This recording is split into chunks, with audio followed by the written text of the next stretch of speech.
प्यारे विद्यार्थियों, नमस्कार। बृहन मुंबई महानगर पालिका शिक्षण विभाग वर्चुअल ट्रेनिंग सेंटर में आप सभी का हार्दिक स्वागत है।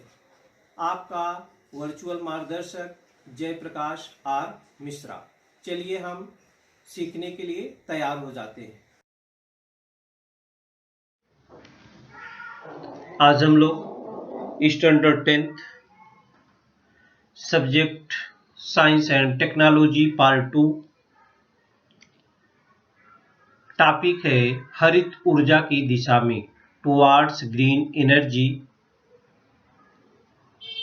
इस पाठ में बच्चों क्या क्या है? ऊर्जा का उपयोग, use of various energy sources. ऊर्जा के रूप में हम पहले से भी भली भांति परिचित है। विद्युत ऊर्जा, जनरेशन ऑफ इलेक्ट्रिकल एनर्जी, और विद्युत निर्मित प्रक्रिया और पर्यावरण, process of generation of electricity and environment. तो आज हम लोग इस वीडियो में क्या क्या सीखेंगे? तो सबसे पहले हम एनर्जी के बारे में हमें जानकारी है। एनर्जी क्या है इसका हम थोड़ा रिवीजन करेंगे।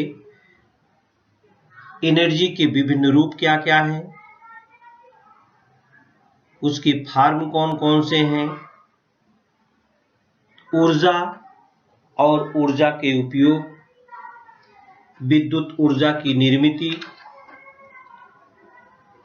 ऊष्मीय ऊर्जा पर आधारित विद्युत ऊर्जा निर्मिति केंद्र, और इसमें समस्या क्या आती है, प्रॉब्लम क्या है, इसके बारे में हम इस पाठ में आज सीखेंगे।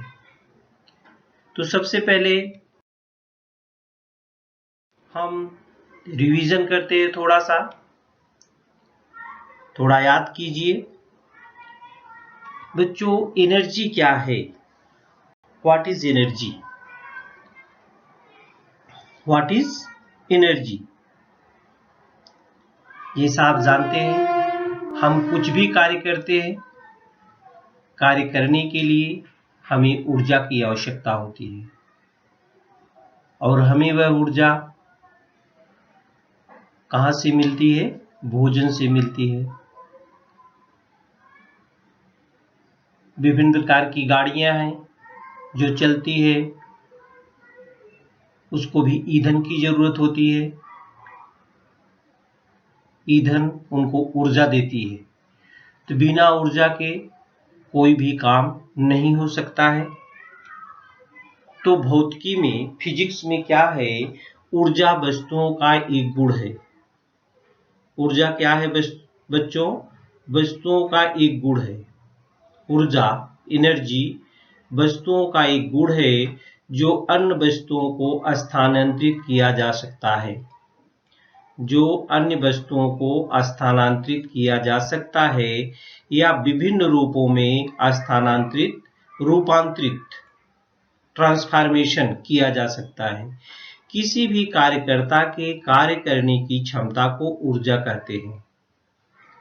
एनर्जी, किसी भी कार्यकर्ता के कार्य करने की क्षमता को ऊर्जा कहते हैं। ऊंचाई से गिरते हुए जल में ऊर्जा है, क्योंकि उससे एक पहिए को घुमाया जा सकता है और जिससे बिजली पैदा की जा सकती है।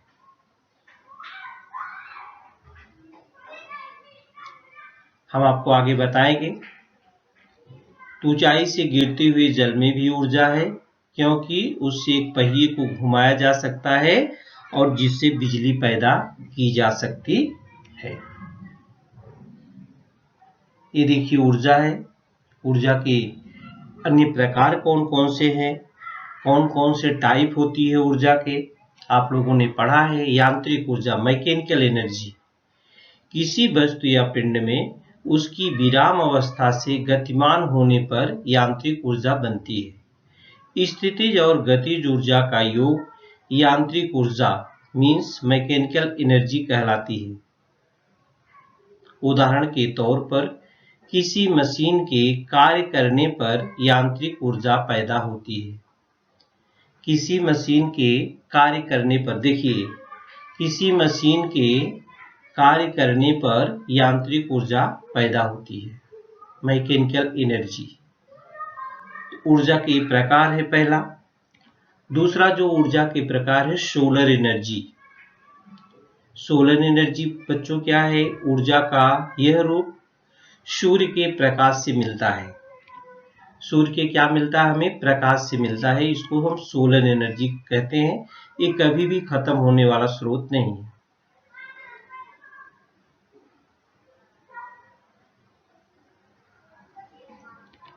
तीसरा परमाणु एनर्जी, एटॉमिक एनर्जी। नाभिकीय संलयन और विघटन के कारण परमाणु ऊर्जा उत्पन्न होती है। उनकी रासायनिक एनर्जी एटॉमिक एनर्जी में चेंज होती है, इस प्रकार से।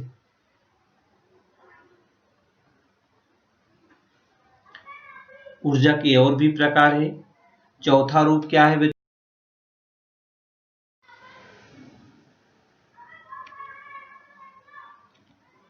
रासायनिक ऊर्जा, केमिकल एनर्जी। अणुओं के मध्य केमिकल बॉन्ड होता है जिससे उनमें रासायनिक ऊर्जा होती है। ये देखिए, अणुओं के मध्य में केमिकल बॉन्ड होता है जिससे उनमें रासायनिक ऊर्जा होती है। विद्युत ऊर्जा, इलेक्ट्रिक एनर्जी। विद्युत ऊर्जा का उदाहरण हमारे घरों में आने वाली लाइट। हमारे घरों में आने वाली लाइट क्या है? विद्युत ऊर्जा का उदाहरण है। ये देखिए, तारों के माध्यम से लाइट हमारे घरों तक आती है। ऊष्मा ऊर्जा, हीट एनर्जी। ताप के कारण ऊष्मा पैदा होती है। किसके कारण? देखिए, ताप के कारण ऊष्मा ऊर्जा क्या होती है? पैदा होती है। प्रकाश ऊर्जा, लाइट एनर्जी। सूर्य के प्रकाश में मौजूद ऊर्जा को हम प्रकाश ऊर्जा कहते हैं।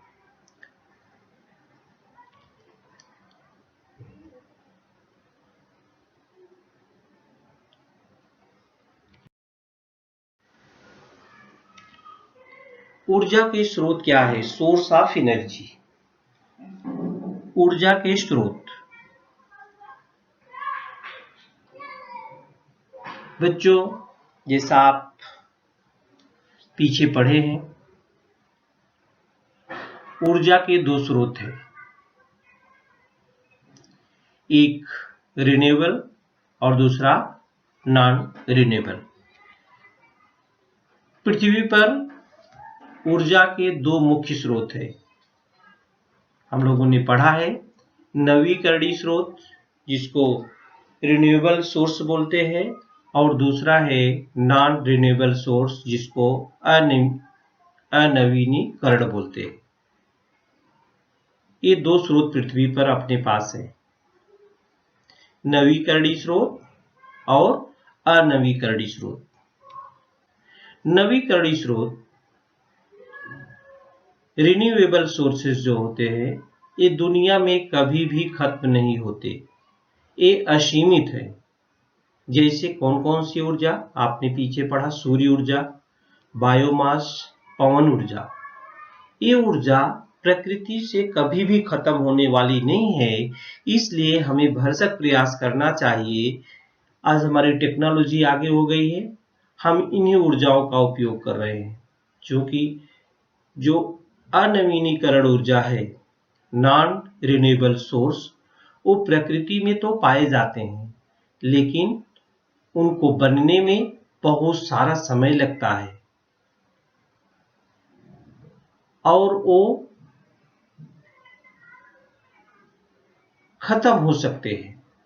और अनवीकरणीय स्रोत कभी भी खत्म नहीं हो सकते, क्योंकि सूर्य की ऊर्जा, सूर्य हमेशा निकलेगा, पवन हमेशा चलेगी, बायोमास भी नहीं खत्म होने वाला है।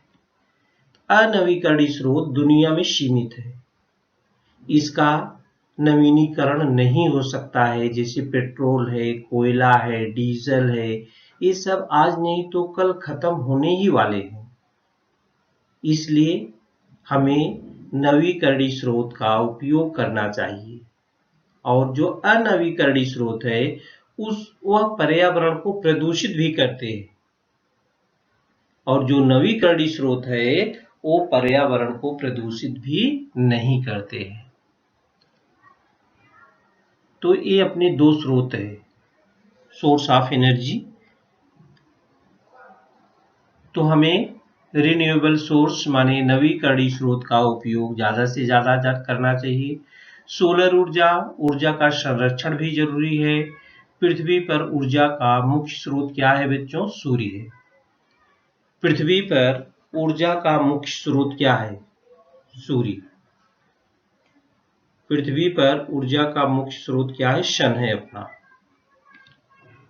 कोयला, प्राकृतिक गैस और पेट्रोलियम भी ऊर्जा के स्रोत हैं, लेकिन सूर्य हमारा कभी भी समाप्त होने वाला नहीं है। तो ये नवीकरणीय स्रोत है।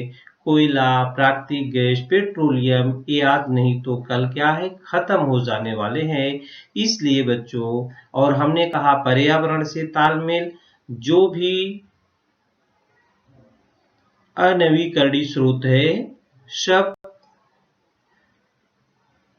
प्रदूषण फैलाते हैं, क्योंकि उनके जलने से धुआं निकलता है, और जो नवीकरणीय स्रोत है वो पर्यावरण को बचाते हैं। तो पानी भी बच्चों ऊर्जा का एक स्रोत है। पानी भी क्या है?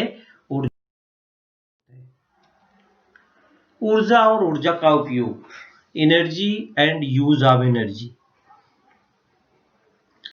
बच्चों, जैसे हम सबकी मनुष्य हैं, मनुष्य की कुछ मूलभूत आवश्यकताएं होती हैं।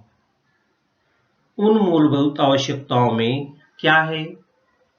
हमें खाने पीने के लिए भोजन चाहिए, पहनने के लिए कपड़े चाहिए, और प्रकाश, सूर्य की प्रकाश, गर्मी, बरसात से बचने के लिए रहने के लिए घर चाहिए।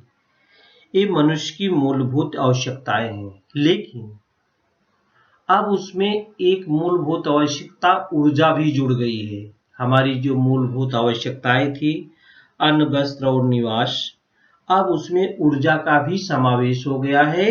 कहते हैं कि आधुनिक संस्कृति में अन्न, वस्त्र और निवास की तरह ऊर्जा भी मनुष्य की मूलभूत आवश्यकता बन गई है। अन्न, वस्त्र और निवास की तरह ही ऊर्जा भी मनुष्य की मूलभूत आवश्यकता बन गई है।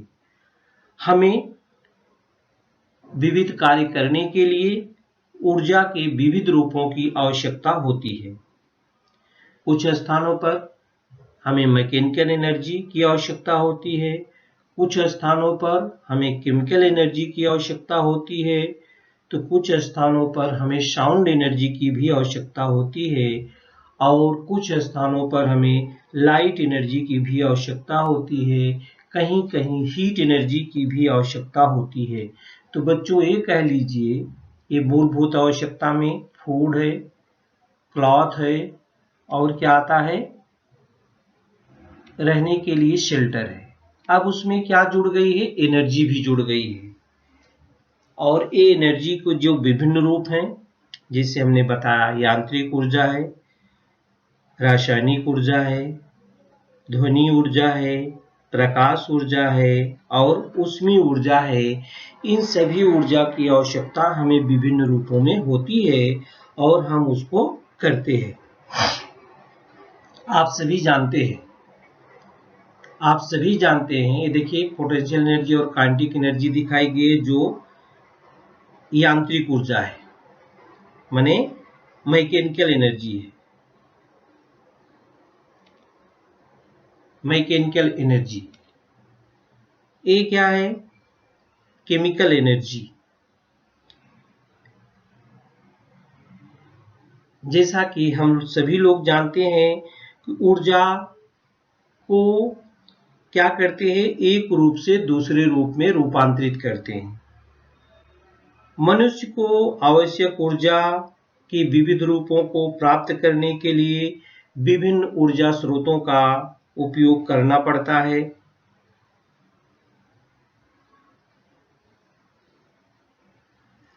विद्युत ऊर्जा निर्मित के लिए आज जिन ऊर्जा स्रोतों का उपयोग किया जा रहा है, जिस पद्धति का उपयोग किया जा रहा है, हमारे वैज्ञानिकों ने उनको बनाया है, उनके स्रोतों से हमें लाभ भी होता है। जहां लाभ भी होता है वहां थोड़ा बहुत नुकसान भी होता है। तो बच्चों, ये पाठ जो है हरित ऊर्जा माने ग्रीन एनर्जी का मतलब पर्यावरण को साफ सुथरा रखना। पर्यावरण को क्या करना, एकदम साफ सुथरा रखना। ये देखिए साउंड के विभिन्न रूप है। साउंड एनर्जी है, हीट एनर्जी है, लाइट एनर्जी है, न्यूक्लियर एनर्जी है और काइनेटिक एनर्जी है। ये ऊर्जा के विभिन्न रूप देखिए। टेप चलाते हैं, साउंड एनर्जी है। ये देखिए हीट एनर्जी है। ये देखिए लाइट एनर्जी है, बल्ब जलता है आपके घरों में। ये न्यूक्लियर एनर्जी है। गाड़ी घोड़ा सभी चलते हैं, काइनेटिक एनर्जी है। तो बच्चों, ऊर्जा को हम नष्ट नहीं कर सकते हैं। ऊर्जा को केवल एक फार्म से हम दूसरे फार्म में बदलकर उसका उपयोग कर सकते हैं। ऊर्जा को हम नष्ट नहीं कर सकते हैं। अब ये ऊर्जा में सबसे पहले हम देखते हैं विद्युत ऊर्जा का निर्माण कैसे होता है। विद्युत ऊर्जा की निर्मिति कैसे होती है। हमारी जो आवश्यकता थी अन्न, वस्त्र और निवास, उसमें आधुनिकी संस्कृति में ऊर्जा भी जोड़ दिया गया है। क्या बच्चों जोड़ दिया गया है? ऊर्जा का भी समावेश हो गया है कि बिना ऊर्जा के हम कुछ भी नहीं कर सकते हैं।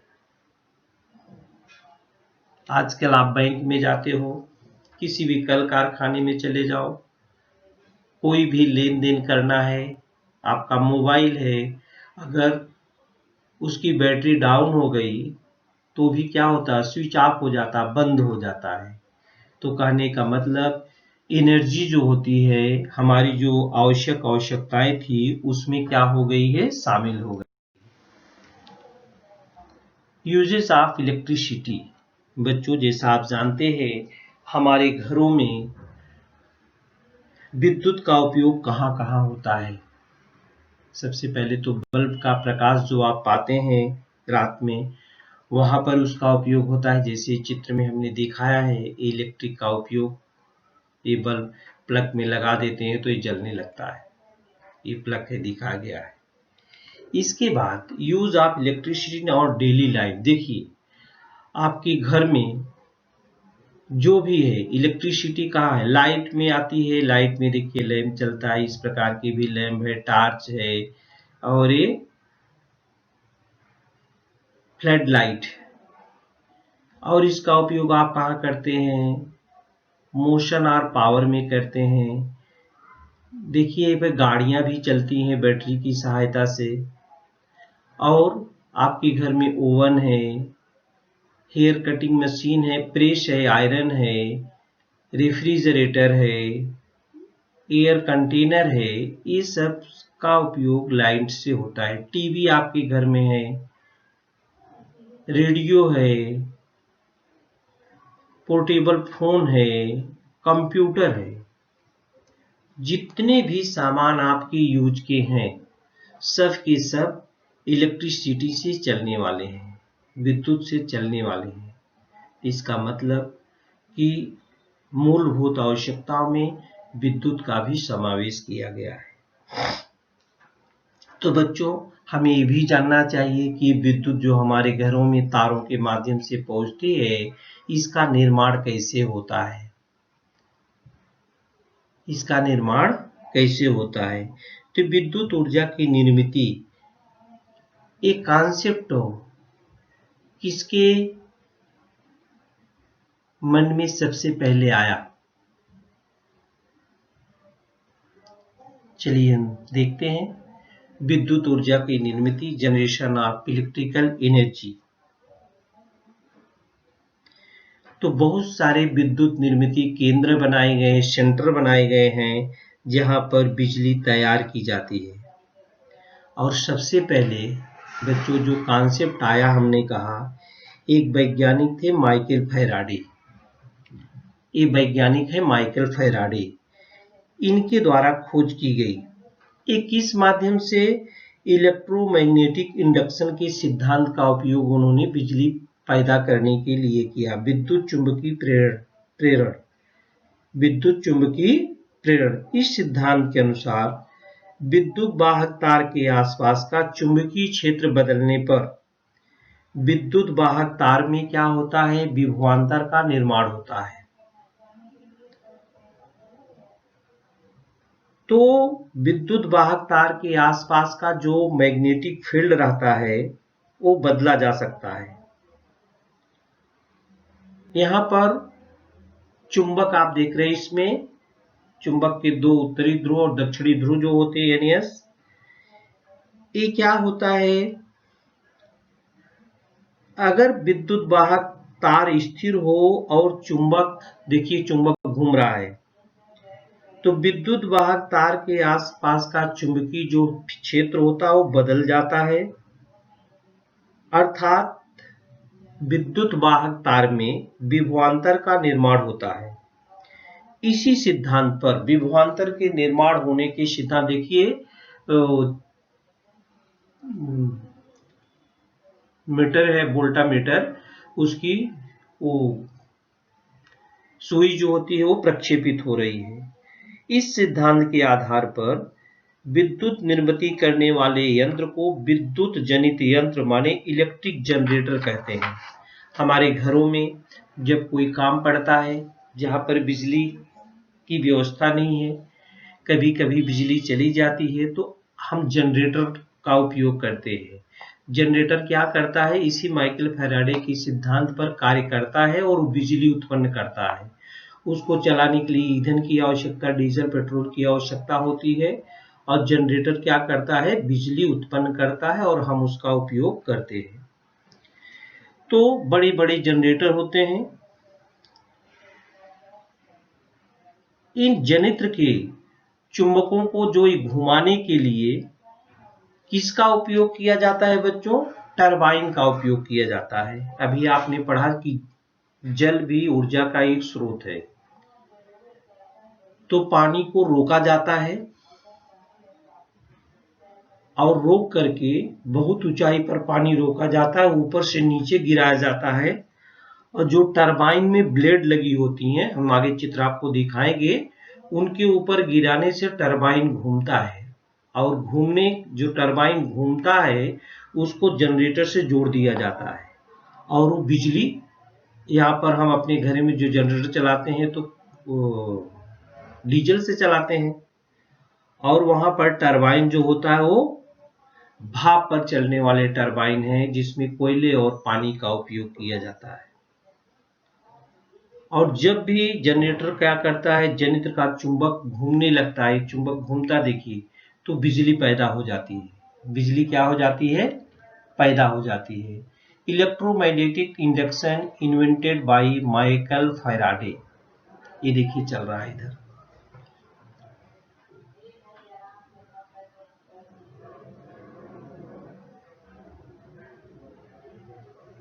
इसी आधार पर हमारे घरों में जो मोटरें होती है, चाहे वो जिस भी प्रकार का मोटर है, इसी आधार पर काम करता है। इसी आधार पर क्या करता है बच्चों? काम करता है। तो आगे देखते हैं हम। इलेक्ट्रिक जनरेटर है,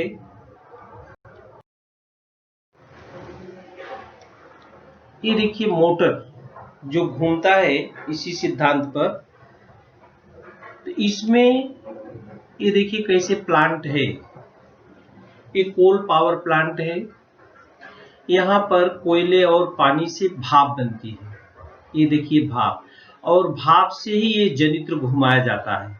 ये जो जनरेटर यहाँ जनित्र घुमाने के लिए कार्य करता है, ते भाप से ही घुमाया जाता है। पानी से भी घुमाया जाता है और भाप से भी घुमाया जाता है। और टरबाइन घुमाने के लिए हम जिन ऊर्जा स्रोतों का उपयोग करते हैं, उसके अनुसार विद्युत निर्मित केंद्र जो होते हैं अलग अलग प्रकार के होते हैं। तो अलग अलग प्रकार से हम चाहे जल से घुमाते हैं, चाहे हम भाप से घुमाते हैं, और जब भी जनित्र घूमता है तो क्या करता है, वो बिजली पैदा करता है।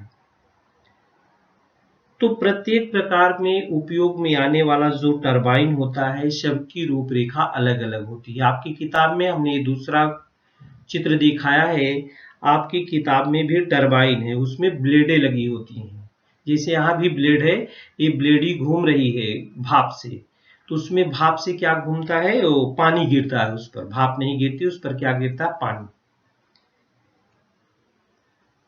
तो इस प्रकार से विद्युत निर्मिति का कार्य होता है। कैसे होता है, अगर टरबाइन घुमाने के लिए सुयोग ऊर्जा स्रोत हम कुछ भी मान लें, तो क्या करता क्या है, वो स्रोत चाहे जल हो चाहे भाप हो, चाहे जल हो चाहे क्या हो, भाप हो, ये टरबाइन पर पड़ता है। किस पर पड़ता है, टरबाइन पर।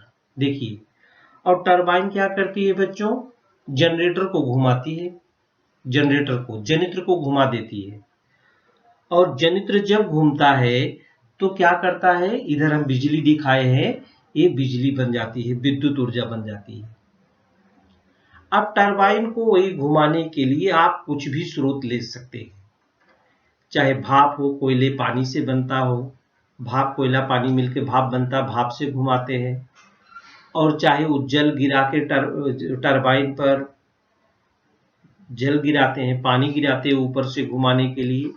जिन भी साधनों का उपयोग किया जाता है, सबकी रूपरेखा जो होती है बच्चों, विद्युत निर्मिती केंद्र की क्या होती है, अलग अलग होती है।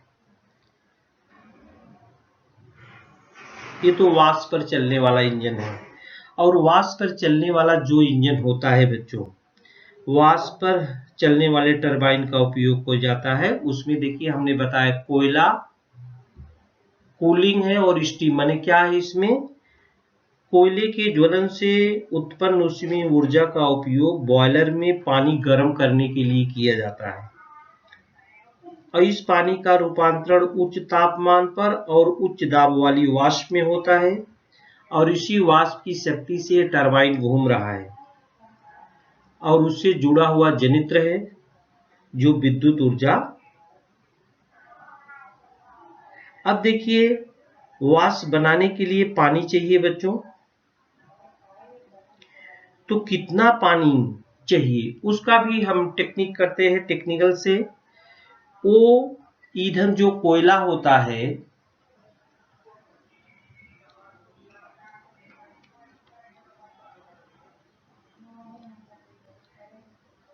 जो ईंधन कोयला उसका हम चित्र आपको दिखाएंगे। यहाँ पर ईंधन जो कोयला है बच्चों, पानी के वाष्प बदलने के लिए यहाँ पर हम बॉयलर का उपयोग करते हैं, पानी के वाष्प बनाने के लिए बॉयलर का उपयोग करते हैं। और वाष्प पर चलने वाला ये टरबाइन है, आगे ये वाष्प पर चलने वाला टरबाइन है। टरबाइन जो होता है जनित्र को घुमाता है और विद्युत ऊर्जा उत्पन्न होती है। लेकिन यहाँ क्या है, वाष्प का रूपांतरण, जो वाष्प यहाँ पर होती है, इसका रूपांतरण हम लोग क्या करते हैं, यहाँ पर वाष्प पर चलने वाले टरबाइन का वाष्प का रूपांतरण हम, आप जानते हैं, वाष्प को ठंडा करेंगे पुनः पानी में आ जाता है, वाष्प को ठंडा कर देते हैं, पुनः पानी आ जाता है, और इसी पानी का उपयोग हम देखिए पानी के वाष्प बनाने के लिए बॉयलर में फिर उपयोग कर लेते हैं। तो कोयला और पानी के उपयोग द्वारा ऊष्मीय ऊर्जा जो होती है, विद्युत ऊर्जा बनाई जाती है। यह है ऊष्मीय ऊर्जा पर आधारित विद्युत ऊर्जा निर्मिती केंद्र। तो कोयले की जो विद्युत निर्मिती करने के लिए यहाँ पर ऊष्मीय ऊर्जा का उपयोग किया गया है, ऐसे विद्युत निर्मिती केंद्र को ऊष्मीय विद्युत केंद्र कहते हैं। यहाँ पर ऊष्मीय विद्युत निर्मिती केंद्र में कोयले की रासायनिक ऊर्जा का रूपांतरण किसमें होता है, विद्युत ऊर्जा में होता है। ये कैसे होता है, इसको भी हम देख लेते हैं।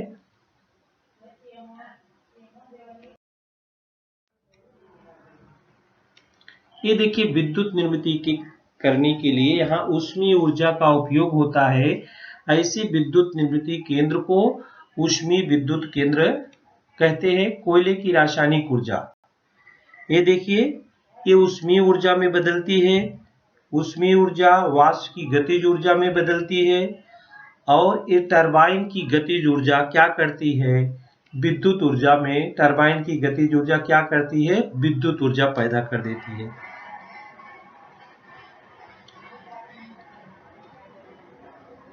ये देखिए विद्युत ऊर्जा पैदा हो गई, तो प्लग सॉकेट ऑफ कर देंगे तो प्रकाश ऊर्जा जो होती है वो।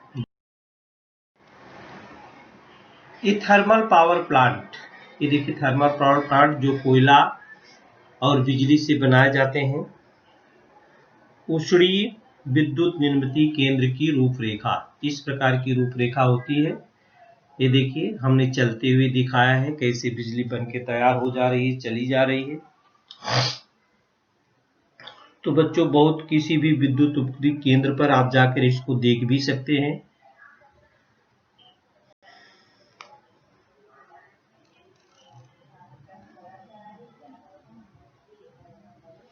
यहाँ बॉयलर जो होता है बच्चों, बॉयलर, यहाँ कोयले के ज्वलन से उत्सर्जित होने वाली वायु ऊंची चिमनी द्वारा हवा में छोड़ दी जाती है।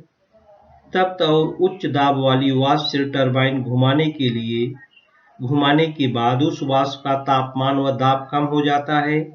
ऐसी भाप की ऊष्मा निकाल करके उसे ठंडा करके उसको फिर पानी में क्या करते हैं, हम परिवर्तित कर लेते हैं। और इस भाप की ऊष्मा निकालने का काम कंडेंसर, ये देखिए कंडेंसर है इस चित्र में, ये देखिए ये कंडेंसर का उपयोग करके हम करते हैं, कूलिंग वाटर द्वारा किया जाता है। और कूलिंग टावर का पानी संघनित्र में देखिए घुमाया जा रहा है, और यह ऊष्मा वाष्प व तप्त हवा के रूप में कूलिंग टावर के माध्यम से क्या कर दी जाती है, बाहर फेंक दी जाती है। ऊष्मीय विद्युत निर्मित के लिए यह बड़े पैमाने पर उपयोग में लाया जाने वाला मार्ग है। लेकिन बच्चों विद्युत निर्मित का कारण है, हमको फायदा भी होते हैं, बहुत सारे नुकसान भी होते हैं। नुकसान क्या है बच्चों, समस्याएं क्या है, एक नजर हम उस पर भी डाल लेते हैं। और हमारे राज्य में कहाँ कहाँ विद्युत निर्मित केंद्र है, उससे कितने मेगावाट की बिजली बनती है, इसके बारे में भी जानकारी करना बहुत जरूरी है। तो बच्चों सबसे बड़ी समस्या ये है, आपने जैसा भी देखा, कोयले के ज्वलन से होने वाला वायु प्रदूषण, बड़ी बड़ी चिमनी लगी रहती है, धुआं निकलता है। कोयले के ज्वलन से आप जानते हैं carbon dioxide, sulphur dioxide, nitrogen के ऑक्साइड जैसी स्वास्थ्य के लिए घातक गैसें वातावरण में उत्सर्जित होती है। और क्या होती है, कोयले के ज्वलन से उत्सर्जित गैसों के साथ ईंधन के सूक्ष्म कण भी वायुमंडल में छोड़े जाते हैं, जिससे श्वसन संस्थान के गंभीर और विकार उत्पन्न हो सकते हैं। ये हम आपको स्थान बताएंगे, राज्य बताएंगे, निर्मित क्षमता कितना मेगावाट की होती है। विंध्यनगर है, विंध्यनगर प्लांट है, ये मध्य प्रदेश में है बच्चों। यहाँ पर 4760 मेगावाट की बिजली जो होती है वो पैदा होती है। मुंद्रा है गुजरात में, यहाँ पर 4620 मेगावाट की बिजली पैदा होती है।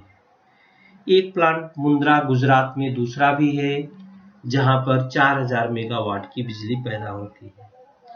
तमनार है छत्तीसगढ़ में तमनार बिजली केंद्र है, वहां पर 3400 मेगावाट की बिजली पैदा होती है। अपने महाराष्ट्र में चंद्रपुर में 3340 मेगावाट की बिजली पैदा होती है। बच्चों आप जानते हैं कोयला जलता है तो राख भी होती है। आज माने विद्युत निर्मित केंद्र पर जहां पर कोयले का उपयोग किया जाता है, राख की मात्रा इतनी ज्यादा हो गई है, और राख की मात्रा ज्यादा हो गई उससे प्रदूषण भी बहुत फैल रहा है। और जैसे हमने आपको बताया था कि अनवीकरणीय स्रोत में कोयला आता है और कोयला आज नहीं तो कल खत्म हो जाएगा, इसके भंडार सीमित है। अतः भविष्य में अगर विद्युत की निर्मित करना है तो कोयले की उपलब्धता पर भी प्रतिबंध आएगा। इसलिए हमें नवीकरणीय के स्रोत जो हैं उनका हमें उपयोग करना चाहिए। तो बच्चों, जहां हमें फायदा है वहां पर कुछ समस्याएं भी होती हैं। तो आज हम लोग जो आवश्यकताएं थी उसमें ऊर्जा और ऊर्जा हम कैसे बनाते हैं, उसके केंद्र क्या है, उनके केंद्रों की क्षमता क्या है, जैसा आज हम विभिन्न समस्याओं से जूझ रहे हैं। बिजली की खपत ज़्यादा है, पैदावार कम है, तो हम अपने घरों में ऐसे बल्ब, ऐसे ट्यूबलाइट, ऐसे इंस्ट्रूमेंट का उपयोग करते हैं जो कम बिजली खर्च में चल जाते हैं। आगे हम आपको दूसरे वीडियो में परमाणु ऊर्जा पर आधारित विद्युत ऊर्जा केंद्र और उसकी जो समस्याएं हैं, प्राकृतिक गैस पर आधारित विद्युत केंद्रों और ये सब जो विद्युत निर्मित प्रक्रिया और पर्यावरण के बारे में समस्याएं क्या क्या होती है, इसके बारे में चर्चा करेंगे।